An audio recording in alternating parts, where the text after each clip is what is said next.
You get 3 rolls on this tower, Okay. and the number you roll corresponds to a random question, and that is where we begin. How random are they?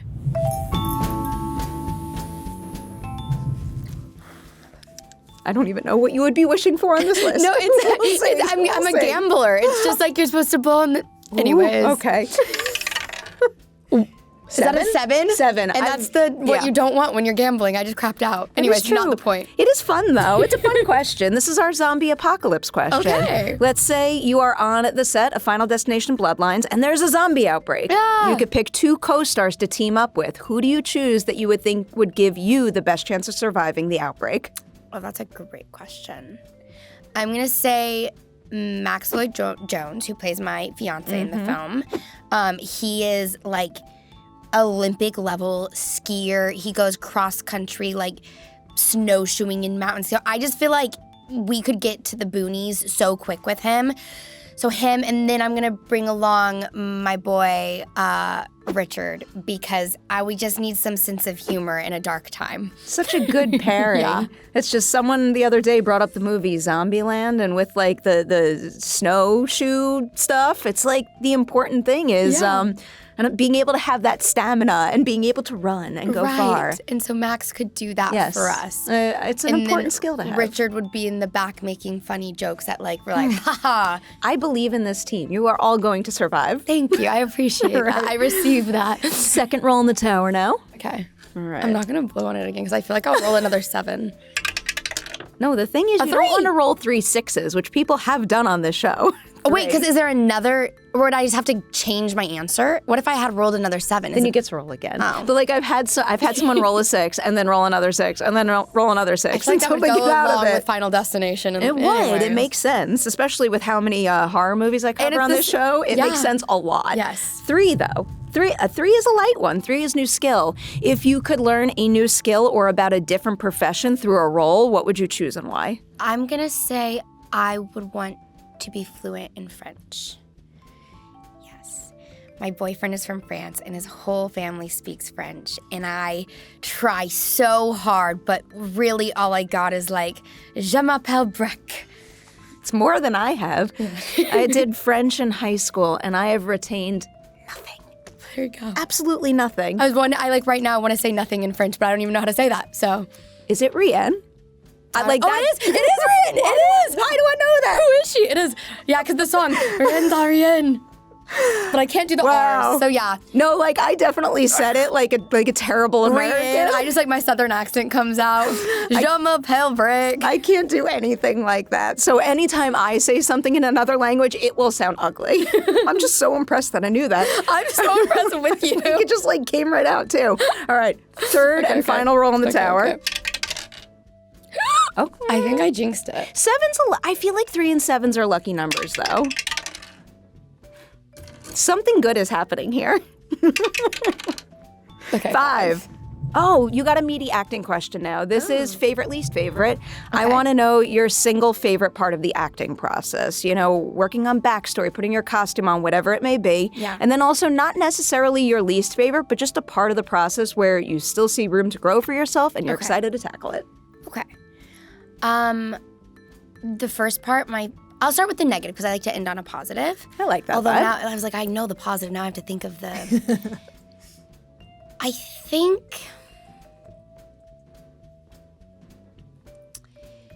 probably accepting rejection, and I that's not even necessarily like a skill thing, but I still struggle. I don't understand, and like I'm not one of those people that can audition and just like let go of it. Like when I do an audition, I put everything into it, which I love that about myself, but then I wish I could let it go. And I can't do that, especially right now. I don't know. I'm really struggling with that right now. I get that. I feel like the more ladies' night conversations that I have, the more, even as an outsider, I have come to realize that when someone auditions for a role and doesn't get it, more often than not, it has nothing to do with them or their ability. It's the larger project and how they fit into it. 100%. Like that writer, that director, they had a vision when it came to looks, vibe, tonality, whatever it may be. And if you don't fit it, that's out of your control. But I have a really hard time accepting what's out of my control. I'm like, but I can be from France. And they're like, no, you can't. So just trying to... One day, though. I say this is the manifestation table. One day, you're going to be fluent in French. And I'm going to do me and Timothée Chalamet up there. I love it. That's the part you want to work on. Yes. And by far, my favorite part of the acting process, this is so easy for me, is when the room disappears. And it doesn't happen often for me, but I crave that sensation. I remember the first time it ever happened to me. It was a screen test, and I'll actually give the tea. It was a screen test for The Wilds, which the Amazon show. That show. Yes, it's a really great show. And it was in front of like all the Amazon executives, and it was this big, long, meaty monologue. And I did it once, and I looked at them and was like, do you think I could do it again? They're like, okay, sure. Which even that was like out of character for me. And I did it, and everyone else in the room disappeared. And I was just like me and the reader, and I felt like transported. And like I start doing mannerisms that aren't necessarily things that Brec does because I'm so just this other character. And that was the first time I felt it. And now I felt it a few times after that, and it's becoming more frequent. But just like the getting lost in the work. Oh, I love that. I can totally understand. That's my favorite thing about these types of situations too. And like, you just know like something is happening and you forget everything around you. Yes. No, I totally, like even there, I can see myself on the camera and you're like, do you need it? I'm like, no, because once we're yapping, I'm going to be so locked in. What's up, everyone? Welcome back for a new edition of Collider Ladies Night. I feel like I say this all the time, but I think people know that I'm going to mean this so enthusiastically and sincerely right now. I'm so excited to have Brec Bassinger on the show because we're talking about one of my favorite film franchises of all time. Yay, okay, there we go. I believe you. Final Destination Bloodlines. I moderated your Man in the White Van Q&A, and I was losing my mind just knowing it was like you and Allie Larder sitting there. Can I be honest?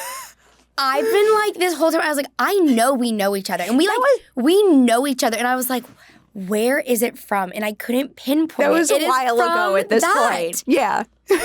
It was from that. Yeah. Okay. I'm happy that movie was really good because I was bursting at the seams to talk Final Destination. Yeah. But I waited patiently. The time has come.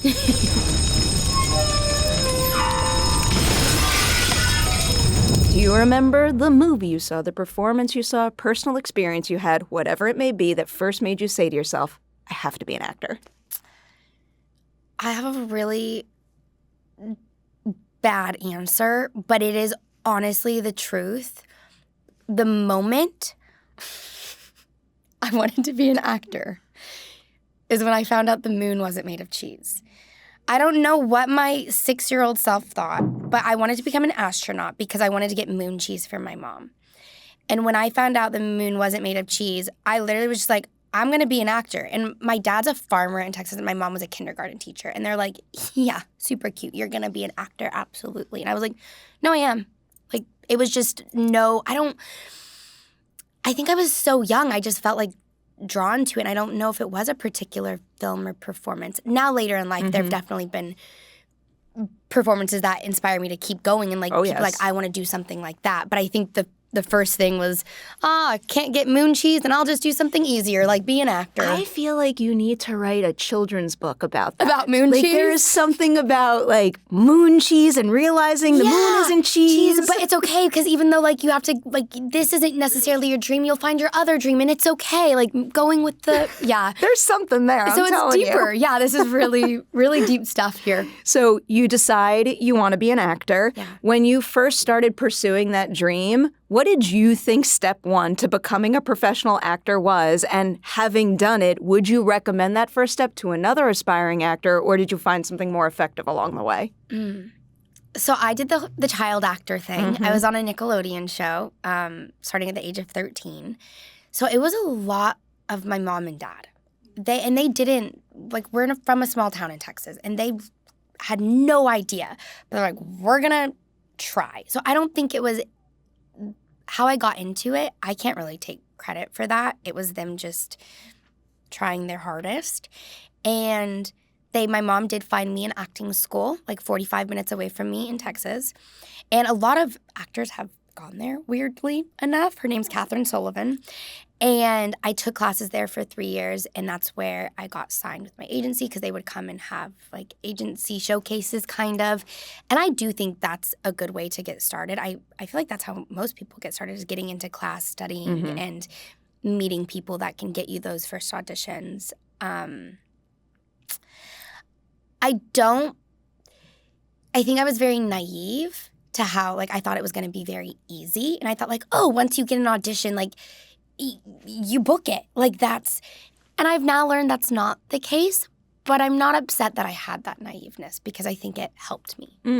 I have follow-up questions. I love talking about acting teachers, acting coaches. Yeah. You brought up Catherine. Yeah. What is something about the way that she teaches acting and maybe specific techniques that you think aligned with how you like to learn? Yeah. Wow, you have such great questions. So intentional. I'll try. You're good at your job. Wait until we get to all the Final Destination ones I have. Yeah, so her school is set up like you start in film 1 and then you do film 2 and film 3, and each different class session has a different skill that you're working on.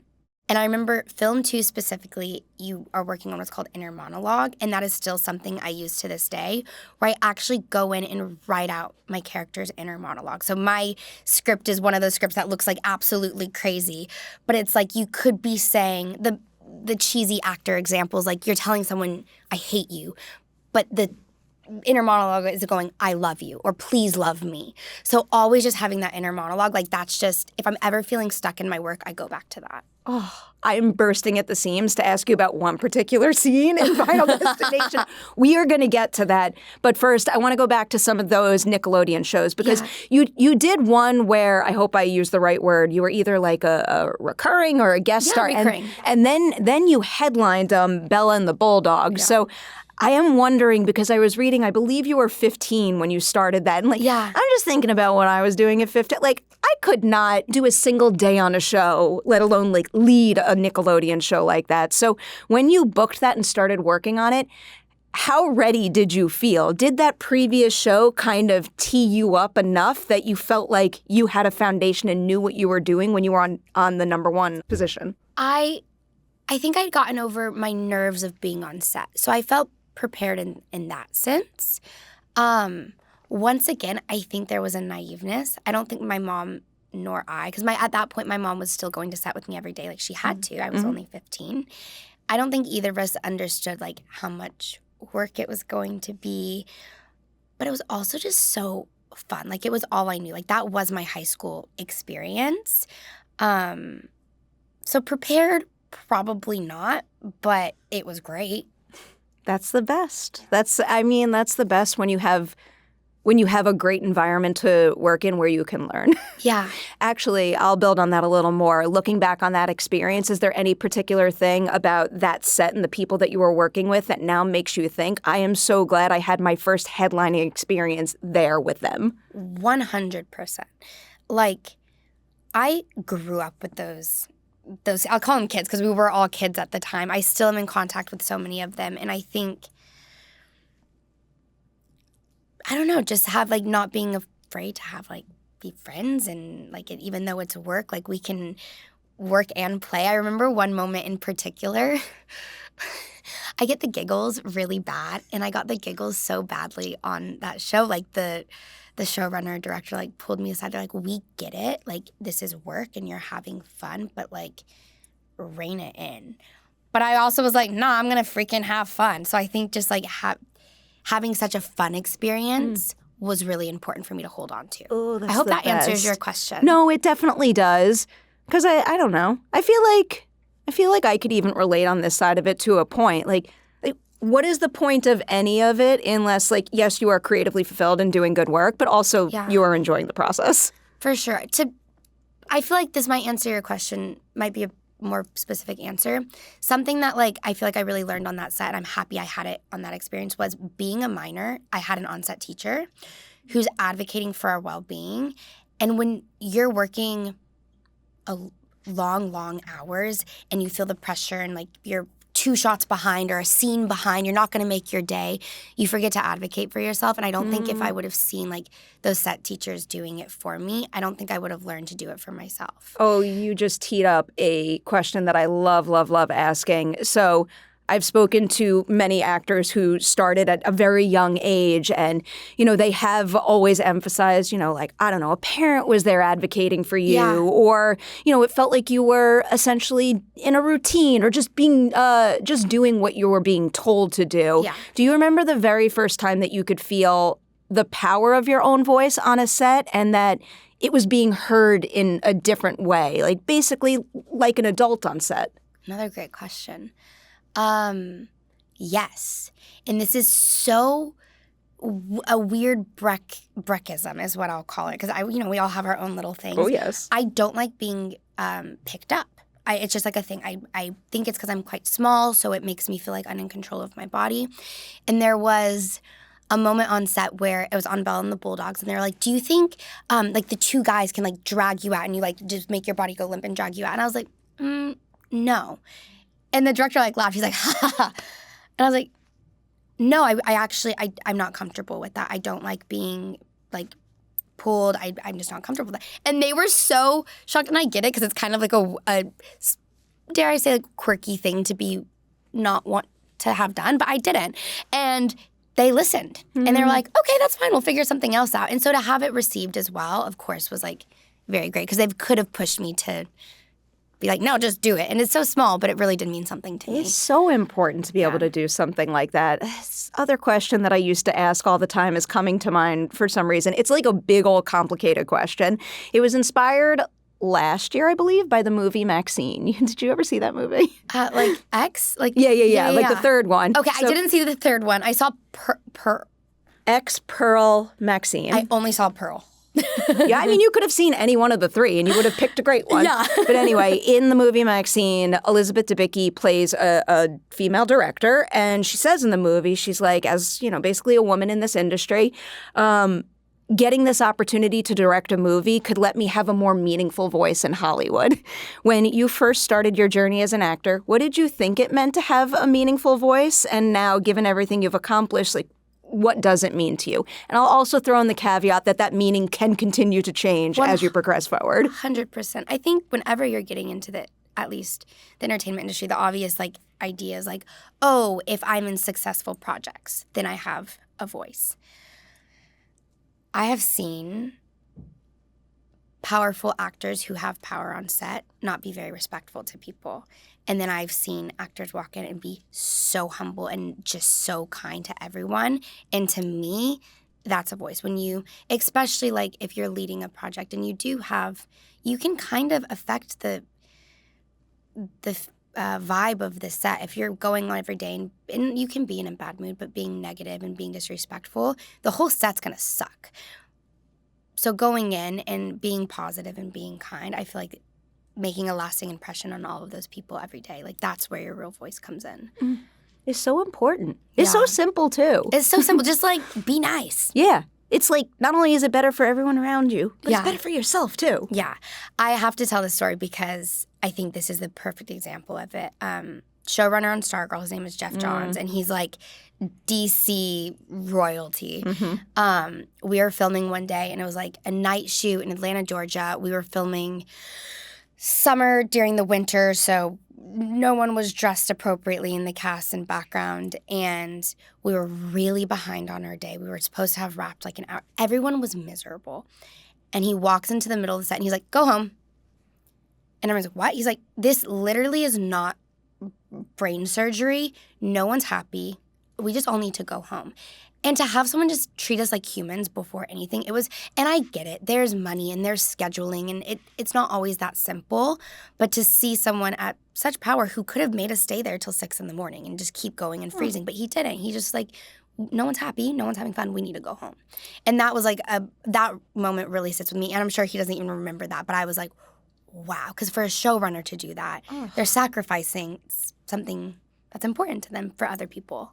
That is so important to recognize and then be able to make a call, like, because like ultimately it winds up serving the work in the end better 100%. We'll wake up the next day and we'll do better work for you. Oh, I love that. I'll lean into my Stargirl questions now. I want to hit it at the beginning and at the end. Yeah. Specifically with the beginning, any show you make comes with a good deal of pressure. But whenever you jump into like a brand like DC, that pressure is just absolutely through the roof. So when you start that role, what was it like respecting why that pressure existed, but also not letting yourself succumb to it and still making the role something that was unique to you? I feel I was lucky in that Stargirl hadn't been done very much. And she's also, while the comic book fan base is like so passionate, so they know Stargirl and they know the Justice Society of America, it's not like Batman, who's been done a bajillion times and people have very strong opinions about.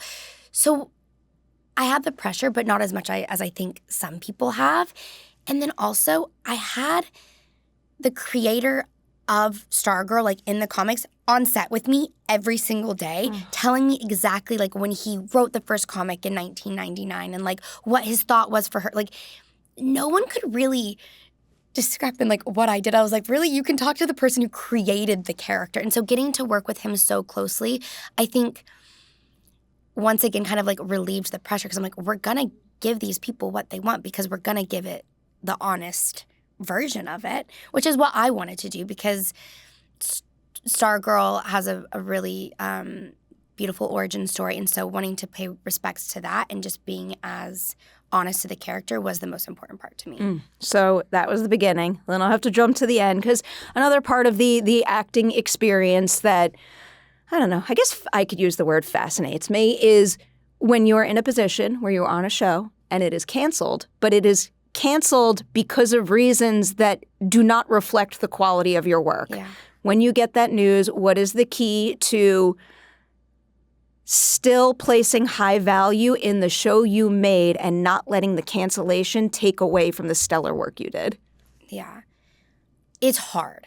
It's really freaking hard because that felt like my baby. Like,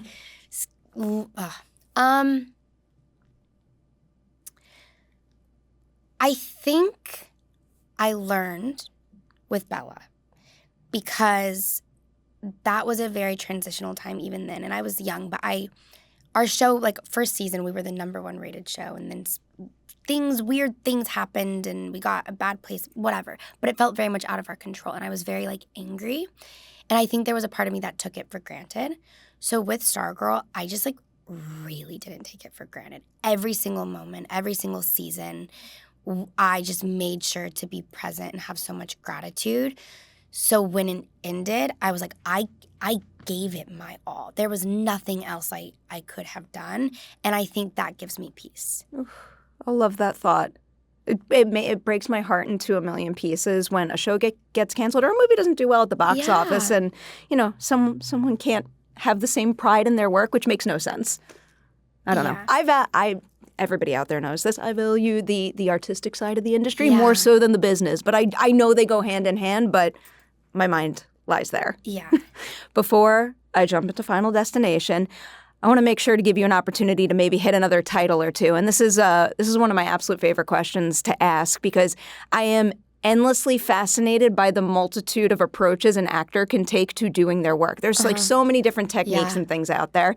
Of all the actors you've ever worked with, can you name someone with a similar process to your own? Someone who you met and you're like, oh, we are immediately in sync. But then I also want an example of someone who challenged you and maybe challenged you to adapt and try something new and for the better. What a great question. I need to think. So the first part A, is someone who I've met who has a similar process to me. Honestly, I really, not to like bring it back to Final Destination. Oh, I'll take that.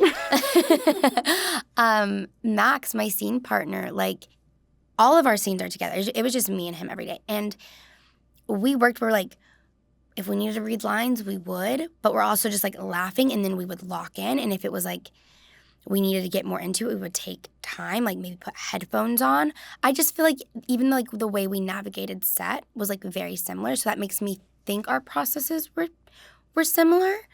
I haven't had a lot of conversations with actors that I'm working with. I'm like, how did you prepare for this? So I don't know if like I have that's like the best answer I can give. Yeah.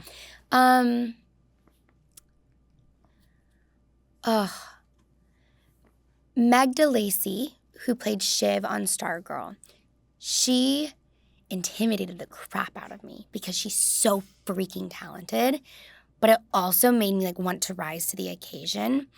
And I just feel like she was someone who would just try different things, and I never knew what she was going to come at me, but it was always going to feel so grounded and genuine. So I should ask her what her process is because it's working, is I guess my point. Wait, I'll turn that towards you now. What is something about your approach to your own work as an actor that has stayed the same from day one till now, but also what is a new technique that you've tried more recently? Might be that internal work that you were talking about. I am trying to make bold choices, even if they don't work. So I was in class. I'm living in New York right now, and I finally got to go to another in-person acting class, and I haven't done that in 6 years, so cool. like pre-pandemic. And so it's been so special to like get to be back in like the black box room, like working with other actors. And she's so cool. She'll be like, what if you just do the scene, but you are drunk? You can barely stand up. And I'm like, okay. And it makes no sense. My character might be like a little like, I don't know, none. It doesn't have to make sense, but you might find something within that you're like, that felt really good. I'm going to implement that and try something different. So something I've been like really trying to do, anytime I get a self-tape, I'll read the scene and I'll be like, what's something crazy that I can do?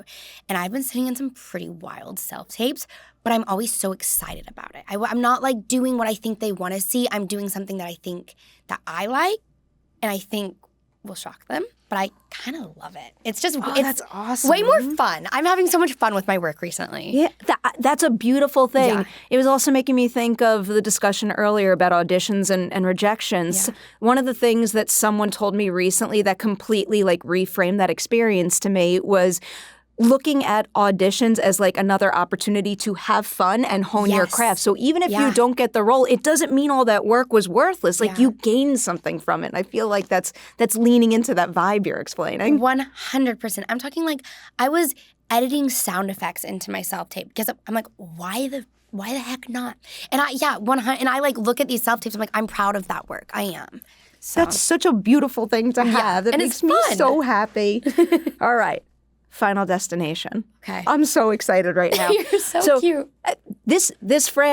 Honestly, this franchise is a big reason why I sit in this chair. There's like certain movies that I watched when I was much younger that like, yes, I was entertained by, but I think they also kind of like flipped a switch in terms of understanding that like human beings, that artists are responsible for giving me these feelings in a theater. Mm-hmm. And in particular, I just love genre where you can experience these wild things in a safe place with a bunch of people sharing that experience with you. I just adore this franchise. Before I ask these first two questions, I have to get a little context. When this opportunity comes your way, is it something you audition for or is it something you're offered? I auditioned for it. Oh, I have a lot of questions about that process. So when you are auditioning for an ensemble like this, do you know what role you're auditioning for, or is it a situation where maybe you're testing for a multitude of the roles in the movie? I always was auditioning for my character, Iris. So I can't speak to, because my storyline's kind of outside of the family, so I can't speak to them. But for me, it was always just like auditioning for Iris. Okay. So many questions about auditioning for this particular part of the movie. When you're auditioning for something like, and at this point, spoiler warning, this is coming out after Final Destination Bloodlines is released in theaters. We have lots of non-spoiler content for you to check out. This interview is not that. So when you are auditioning for the big sequence that you are, like, what do they ask you to do? Is it a situation where you have to do like a more dialogue-driven emotional beat and also show that you can do the action material? Oh, I'm doing the action material in a self-tape. And I can't lie. They are my least favorite self-tapes to get because I get so awkward. It's like the same. Sometimes I'll get self-tapes where it's like a makeout scene. And I'm like, how do I do this? But Final Destination was that to like an extreme level where it like didn't give much. They were super duper private. Like, I knew my part maybe 5 months after getting casted in it. Like, I didn't know my part. Oh my. I knew nothing. Yeah, I knew absolutely nothing, which is like really funny. But the sides were like maybe like 3 to 4 pages. Sides are like the scenes that you get for your audition. You know that, but I always say that, and then people are like, what are sides? This is always a space for people to learn, so I appreciate when someone stops to explain. And it's like, there's fire, you fall, then you grab on, and you save a little kid, and da-da-da, and I'm like, how am I so I'm in Vienna, Austria, for whatever, and I'm with one of my best friends who lives in Vancouver, and the movie was filming in Vancouver, and we had been manifesting that we would be back in the same city soon, and this was my first audition I had gotten since leaving Vancouver with her to go back, and I was like, I'm gonna book this, I'm gonna come back to you, and she helped me with my self-tape. She's a fellow actress, she's so talented, and I'm literally like pretending like I'm falling. Like, to be frank, I am so glad the directors Adam and Zach saw a vision, because the self-tape is not my favorite work. Not gonna lie, I look a little crazy, but I did go for it, so that's good. Well, you might think you look that way, but apparently you did exactly what they wanted to see, because here we are. And I adore the two of them. I am so happy for them. Me too. They're the actual best. I had all the faith in the world, in particular after seeing their movie Freaks, but they just so far exceeded my expectations for adding an installment to one of my favorite franchises of all time. And when you do that, like, I can't help but to set a high bar. Yeah, of course. I feel like especially so many years later, you're like, if you're going to bring it back, it needs to be good. So talk about the pressure they probably felt. Oh, boy. And they rose. And the way you phrase it is that you are not part of, like, the main you are the head of the main family. I'm the freaking premonition. The bloodline idea is genius. It's so good. Apparently, genius. I didn't know this. I found this out yesterday. Apparently, it was John Watts' idea. Like, apparently, he's a huge... I didn't know that. I think that's so cool, because I also... Spider-Man Homecoming is, like, one of my favorite movies. And so I was like, oh, my gosh, he thought of Iris, and then I'm playing Iris. I've been following John Watts since Clown, so, like, he's got a brain for horror, and it's a mind that I very much appreciate. So, digging into the character now, I'm not sure if this is how you like to work, but given the internal monologue stuff, maybe it is. So one of my absolute favorite things about your work, and also Max's in this, is that, like, I am focused on this extreme event that's happening, but I feel like I could feel little, like, mannerisms and nuance that you two are incorporating that kind of speak to their life beyond this one situation. So did you two do any, like, backstory work, things that you kept in mind that maybe we don't see or hear directly in the movie, but we could still feel informing your performances? 100%. And Adam and Zach were really huge on that. Like, we actually had a couple days of rehearsal where we just got to go in. Obviously, we weren't on the sets because these massive sets were being built for, like, months. And, like, you're not still a hard hat territory until the day of shooting. We're like, okay. So we're just, like, in a blank room just, like, talking about it. And even, like, Max, he proposes to me throughout the scene, and just like, bro, they were asking him questions like, where did you get the ring? Like, how long have you had the ring? Were you, like, nervous about your pocket? Like, things like that they were always asking us. So it almost forced us to, like, create that backstory. But I'm glad. I feel like you said you saw bits of that, so it pays off. There's lots of little moments. The one in particular that really sticks out is a line that you deliver, because I truly mean this. The way you deliver it, I could feel it, is when she's judging what she is wearing in comparison to everybody. Yeah. I just, like, I don't know. I think that speaks to, like, where she came from maybe and how she feels amongst this crowd. And it just heavily contributes to making Iris not just a character in a movie, but making her feel like a whole person to me. Thank you. Yeah. 100%. I think they're very young, and with this proposal, like, he had to, like, try to talk to someone to get into this nice opening of the restaurant. So this is not something that they do. And I was never expecting him to take me somewhere this nice, because we don't do that. Can we afford? Like, all of those things were talked about going in. Oh, I love that. Here's something that maybe you didn't talk about, but it's something that I am curious about with this franchise because it's one of its unanswered questions. Did you ever discuss why Iris might have been the person to have a premonition? No, we didn't discuss that. I am curious, though, like if she was the beginning of it all, but why? I think about that all the time with every single movie. Like, I'm trying to track everyone back and seeing, like, what their, like, connecting like characteristics could be. Yeah, but I don't know. Here's my thought though. Like if the Bloodlines thing is accurate and Caitlyn's character now, I always get confused when there's like actors' names and characters' names. Steph. Thank you. Steph. I need to know this for today. You do not. I got you. I'm helping you actually. You passed. Good job. Honestly, I need the testing. Steph, like, if she's having the premonition because she wasn't supposed to be born and she's my granddaughter, I'm like, what if all these people, like, technically speaking, not to make it all about Iris, but clearly I'm biased, like, what if they're descendants of people that were at the Skyview and they weren't supposed to be born and that's why they were having the premonitions? I don't know why Iris had the premonition, but that's beside the point. Someone did ask me that. I've been watching it a couple of times. I feel like all the previous movies are not part of, like, Bloodlines. Really? Okay. But also, like, I need to, like, be able to, like, freeze frame and see. Do you know that part that I'm talking about where it's, like, the timeline? I need to see the timeline. There's no way they would all have to be related. Yes.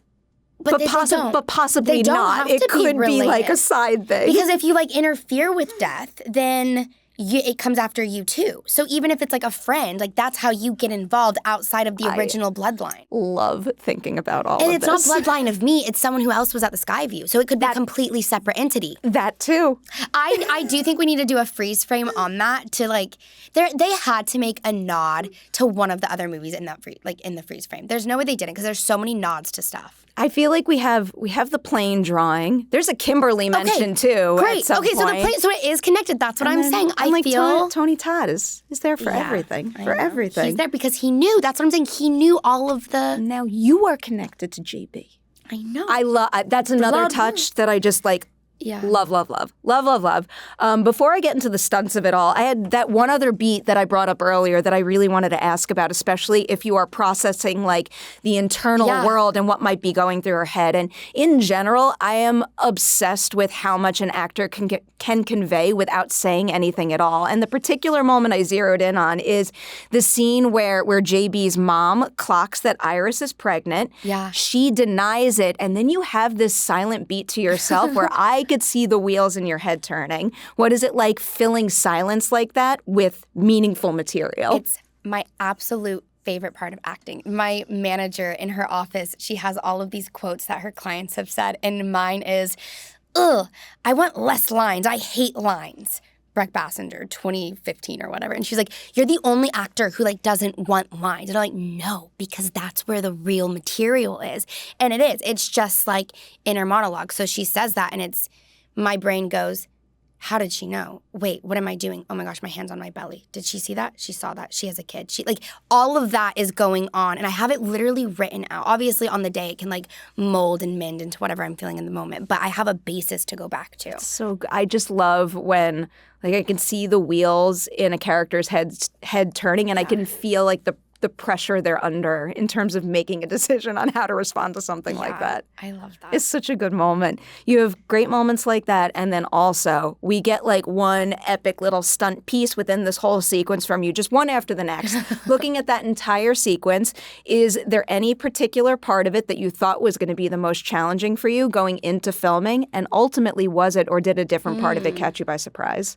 I think the part I was really worried about was when the whole building's going down and I am holding on to Bloodworth and I know, and I jump and like grab on. To me, like I couldn't picture how they were going to film that. I'm like, but if a whole building's coming down, how am I in that? And is it coming down when I'm jumping? And am I going to be on wires? Is the little kid going to be on wires? Is he allowed to be in wires? Like I had no idea how they were going to do it.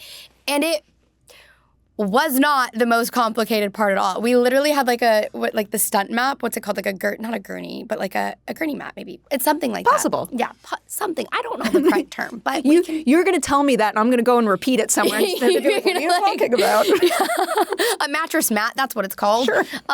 And we just like jumped out of frame.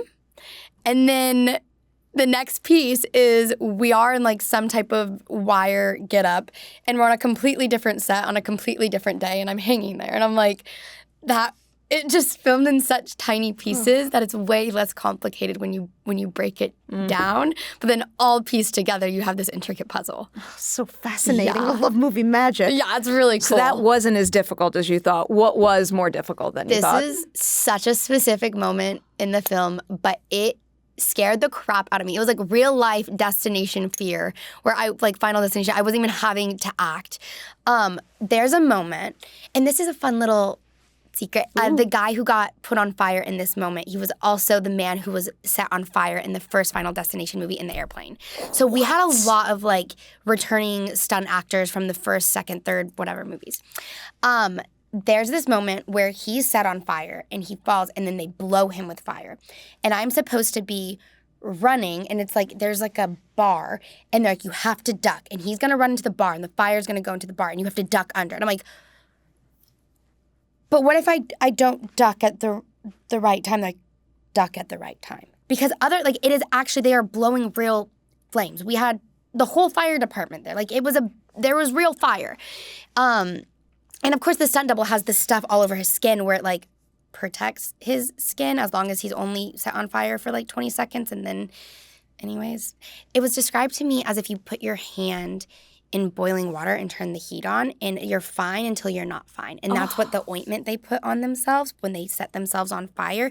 You're fine until you're not fine. And I was like, okay, great. Oh, boy. But that moment, I was so terrified because also, no one would ever notice this, but we had filmed stuff without a headband, and then we needed a headband. So, like, this is the moment you're going to knock off your headband, too.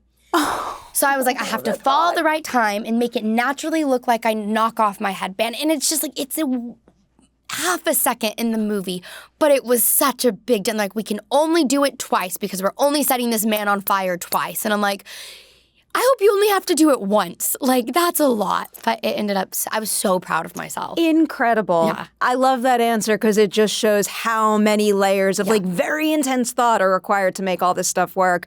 Some of what you said could answer this particular question, but when it comes to like effects and stunts and all that good, gory, bloody stuff, is there anything that you saw done on this set that made you go like, I cannot believe that is what it takes to make it look like that on screen in the finished product? Yeah, easy.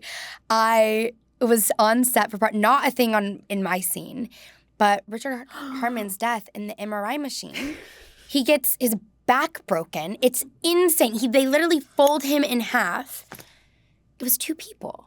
It's like Richard on top and then like another guy's legs like sticking out the back of the MRI machine. And if I was to watch this movie having not known that, I'd be like, oh, my back. Like, I would feel the pain watching it. And I watch it and I just like, I'm like, haha, that's two different people. Horror movie magic delights me to no end. Yeah. And it's like practical. They didn't even like, it's just a practical thing. And I'm like, I love that. I also just love how Final Destination can do things like that, like make you worry about your own back in like the biggest possible way, but also put in little details like every single time I put this ring on my finger, I think about your ring. Well, being on set, like a lot of crew members are like, will always have rubber, like if they have an engagement ring or wedding band, they always have the rubber ones for fear of being degloved because it's a real freaking thing. And it's so funny. They got my hand made. Like I went and had to get a life cast of my hand, and it was a robotic, practical degloving of a finger. So I got to watch my finger be degloved. It's not like visual effects. They actually did it. And it was so grotesque. And even watching it, it was one of those things like, my finger. So while that was like very fake, even watching it, it was still hard. Something about the word deglove gives me like real chills right now. Like I was aware of the word, but like hearing it as I'm picturing the scene, I'm like, oh no. We've hit the end of Collider Ladies Night, and every single one always... Actually, it is not the end for you. We are here in the studio right now, but later today we get to do our big Collider Ladies Night screening, so... I'm breaking a record. You are. I will happily say this on camera because I'm very happy about it. You will be the very first person to shoot 2 episodes of Collider Ladies Night in a single day. Wow. I feel like... For Comic-Con last year, we got everyone T-shirts. Like, I get you a hat or something. Yeah. I don't know. Yeah. I want a hat. Something like that. Do y'all have a Collider Ladies Night hat? The only thing we've done so far is the T-shirts, but like merch type stuff has been a high priority item on our list at this point. I feel like a good trucker hat. It would really... We were just talking also about Cobra Kai, and Mary Mauser is one of our only 3-time guests. Okay. And I need a 3-time thing too. Yeah. I don't know. I'm going to walk away with a whole line of clothing at some point. But every single Collider Ladies Night ends with this particular question. Film and television, we give each other awards. That is great. I love that we do that. But I find that nobody says good job to themselves as much as they should. I want to know something you accomplished making Final Destination Bloodlines that you'll always be able to look back on and say, I am so proud of what I did there. I love that question. I honestly, my answer would have probably been that fire scene because I was really, I was so scared. And so it felt like a fear-conquering moment. Maybe I am really proud of this. The big action sequence was shot over 3 months. And while it's only a snippet of 10 minutes of the movie, it took so long. And the Skyview was filmed on 5 different versions of that set. And I feel like the continuity in the moments are pretty seamless. You would never know within that millisecond that it was 2 months apart in 2 different locations. And I'm really proud of that. And I I created a storyboard where I knew my exact moment before and my exact moment after so I could try to keep it seamless. And I'm proud of how seamlessly it cuts together. Oh, you should be so proud of that. And just the movie overall, I can't overstate how wonderful it feels to have one of your favorite franchises of all time get a new installment that keeps the bar just as high as why you loved it from day one. This movie is so damn good. I'm going to say congrats on everything you've accomplished on Final Destination Bloodlines and everything coming your way in the future. Hurry up and come back to Ladies Night, which will be round 3 at that let's point. freaking go. I love it. Yeah, thank you, Perry. You're so sweet.